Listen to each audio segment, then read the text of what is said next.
Aloha! It was very nice meeting you. This is a great concept to do every day for 5 minutes. I'm just going to do it with you. Try and follow along at the 25-minute mark. If our instrument is in tune,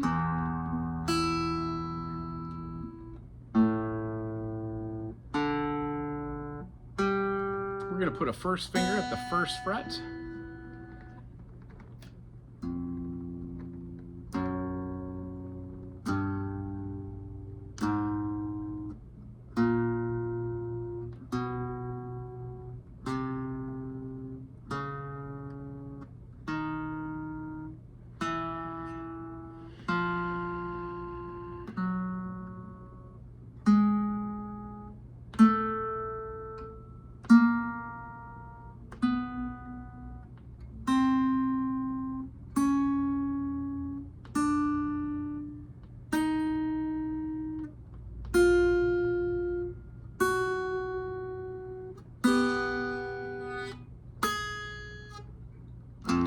Get up to the top, go right down to the bottom again.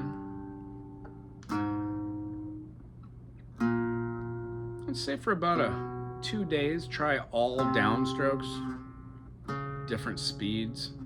If you start with one speed, keep it that speed throughout the duration of all 4 notes. Try and move one finger before you move the other 3. When you play a note, don't lift your fingers up like this. Each one of these should be held right in the middle of the fretboard. Don't press down too hard, but press down just hard enough. After you get done with the downstrokes, maybe try upstrokes after a day or so. They both feel different, for sure. Again, try not to move all the fingers until you move the one finger. Allows us to find that first fret every single time, crystal clear. Boom.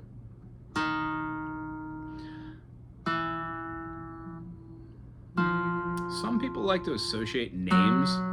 So if you do have one of those fretboard books, you could say like G sharp, A sharp, B.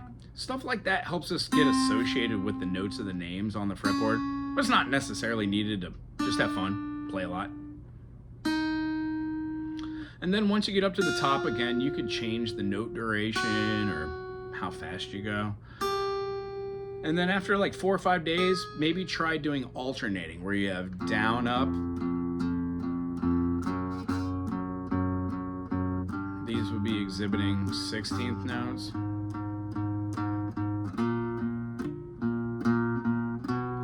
These by far the most used. The alternating picking is what this picking style is called. Spider exercises allow us to have contact with the fretboard with both hands and start to feel what it feels like to play certain note variations. And really, simply all melodies are chord and note variations.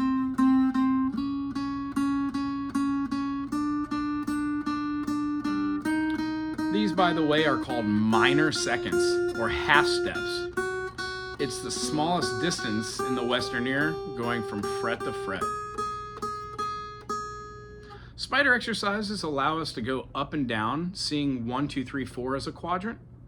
When we move up, we could also see 5, 6, 7, 8 as a quadrant. So maybe try the same things you were trying down on the first 4 frets on these. Again, going all the way down.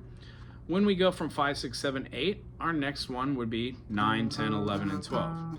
Now this exercise is geared to strengthening the finger by placing down our finger right in the middle, pointy, not so much up as a bar chord, B-A-R-R-E, the flat ones, but to move them up individually minor seconds. Here are a few types of scales. In fact, in the eyes of C major, which has no sharps and no flats, this is what all 3 scale patterns look like. C major has a C major, it has a D minor, it has an E minor, an F major, a G major, an A minor. Our B diminished is the last chord. It is a triad formed by playing a B note, an F note, a D note, and then a B note again. We don't play the outer two notes. This is by far one of the hardest chords to play. It's called a B diminish, and it resolves to the tonic, or the 1. The scale derived from here would have third finger, 3rd fret on the A string, then an open D right above it, 2nd finger, 2nd fret, 3rd finger, 3rd fret for the F, open G, 2nd finger, 2nd fret for the A, open B string, and then 1st finger, 1st fret for the C. C, D, E, F, G, A, B, C.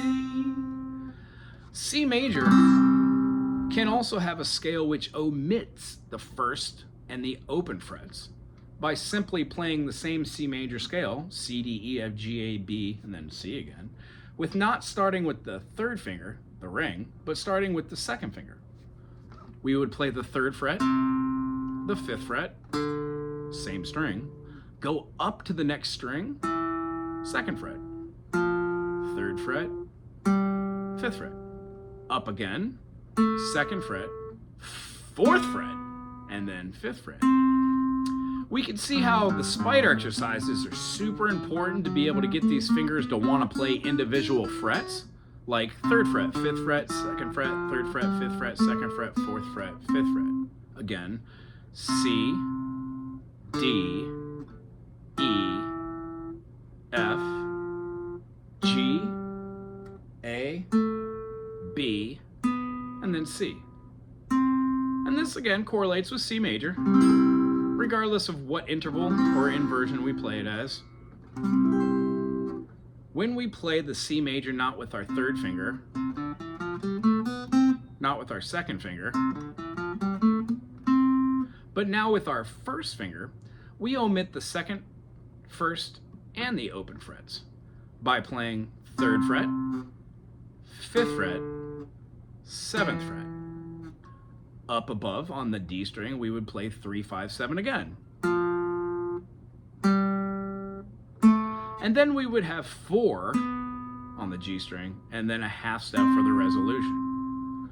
C, D, E, F, G, A, B, C. Between these 3 scale patterns,